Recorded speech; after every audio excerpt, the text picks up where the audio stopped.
Let us be brutally honest for a second about the state of the modern compact SUV market. If you look around today, you will see an absolute sea of aggressively styled, overhyped grocery getters trying desperately to convince you that they are sports cars. They have sloping roof lines that crush your rear passengers, stiff suspensions that shatter your spine on a speed bump, and all-wheel drive systems that only wake up after you are already sliding sideways into a snowy ditch. Then, sitting quietly in the corner, looking suspiciously like a hiking boot on wheels, is the 2026 Subaru Forester. It does not look fast, it does not look angry, and it certainly does not look like a spaceship. Yet it commands one of the most fiercely loyal cult followings in the automotive world. Why? Because the Forester holds a secret about what real people actually need on a daily basis. And today we are going to tear into the truth about ownership, the hidden costs nobody warns you about, a massive technology flaw that is driving owners crazy, and whether the brand new hybrid version finally fixes this vehicle's biggest historical weakness. To understand the 2026 Forester, which is the second year of its sixth generation, you first have to accept what it is not. It is not fast. If you buy this vehicle expecting to win drag races away from stoplights, you are going to be deeply depressed. The standard gas model is powered by a 2.5-liter naturally aspirated horizontally opposed boxer engine. It makes 180 horsepower and 178 pound-feet of torque. When you put your foot to the floor, the continuously variable transmission lets the engine rev freely, making a fair bit of noise while delivering acceleration that can best be described as leisurely. Independent testing puts its 0 to 60 miles per hour time at well over 8 seconds. Owners report that trying to merge onto a short, busy highway on-ramp requires a bit of planning and a lot of patience. You are not going to get thrown back into your seat. But here's where the plot twists, because for 2026, Subaru finally brought back the Forester Hybrid.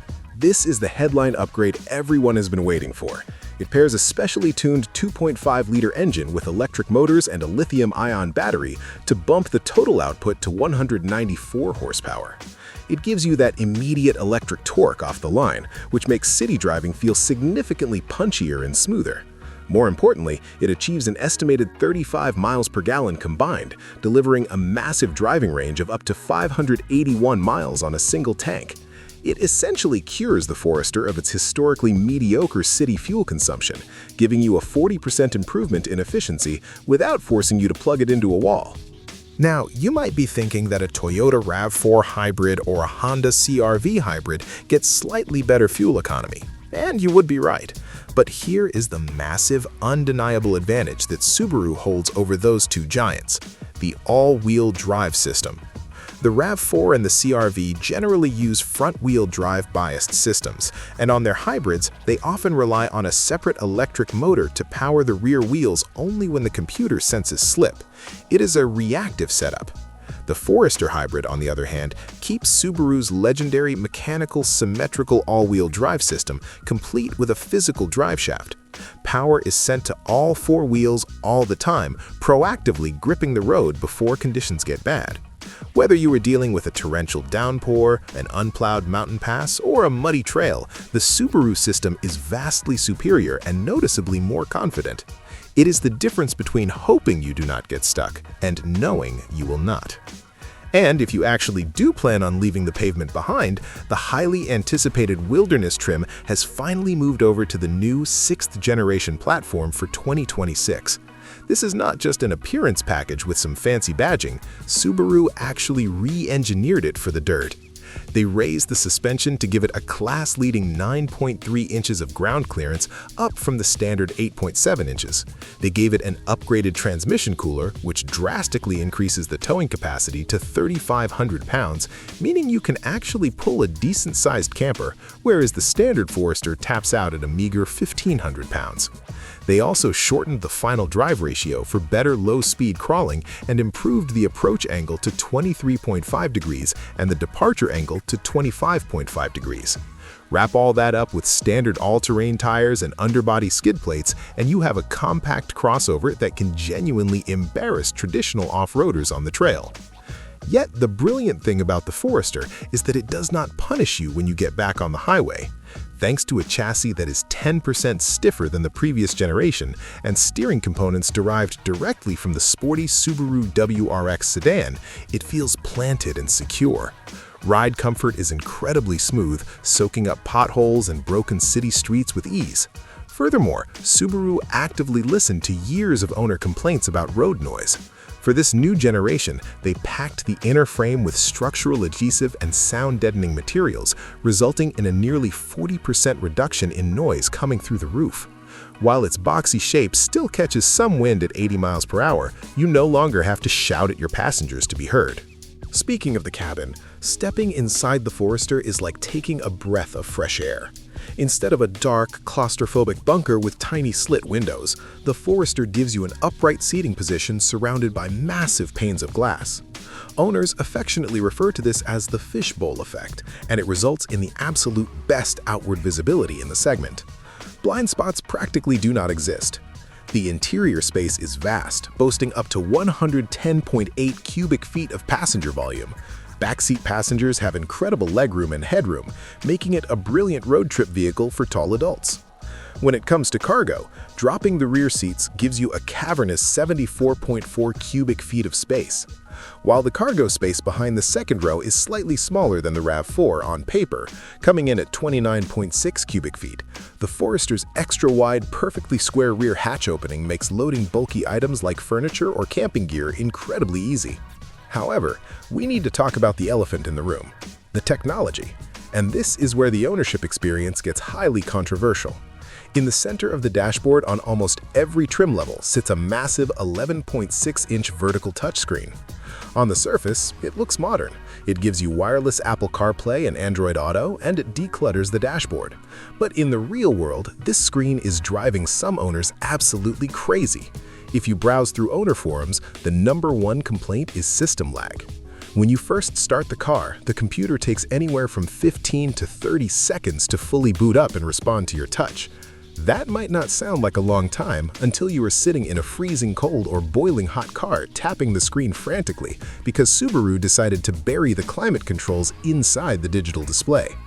To be fair, once the system warms up, it operates smoothly, and recent over-the-air software updates have reportedly improved the boot times for many users.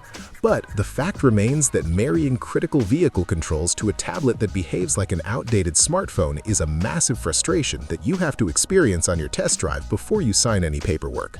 Then there's the safety technology, which is a double-edged sword. Every Forester comes standard with Subaru's EyeSight driver assist technology. It uses stereo cameras mounted behind the windshield to constantly monitor the road, giving you standard adaptive cruise control with lane centering, pre-collision braking, and lane departure warnings. It is an incredibly effective system that keeps your family safe, and it's a major reason why the Forester continually earns top safety ratings. But here's the inconvenient truth about ownership costs. Because those sophisticated cameras look through the windshield, a simple rock chip on the highway can turn into a financial nightmare. Replacing the windshield on a modern Forester is not a simple $200 job. You must use specialized glass, and the dealer has to meticulously recalibrate the EyeSight cameras. If you do not carry exceptional glass coverage on your insurance, a single windshield replacement can cost you between $2,500 and $3,300 out of pocket. That brings us nicely to long-term reliability and market drama. Subaru has a reputation for building cars that last over 200,000 miles, but they demand respect. Unlike a Honda that will survive decades of neglect, a Subaru Boxer engine requires you to follow the maintenance schedule religiously. You need to stay on top of your oil changes, typically every 5,000 to 6,000 miles. More importantly, you must ignore the manufacturer myth of lifetime transmission fluid.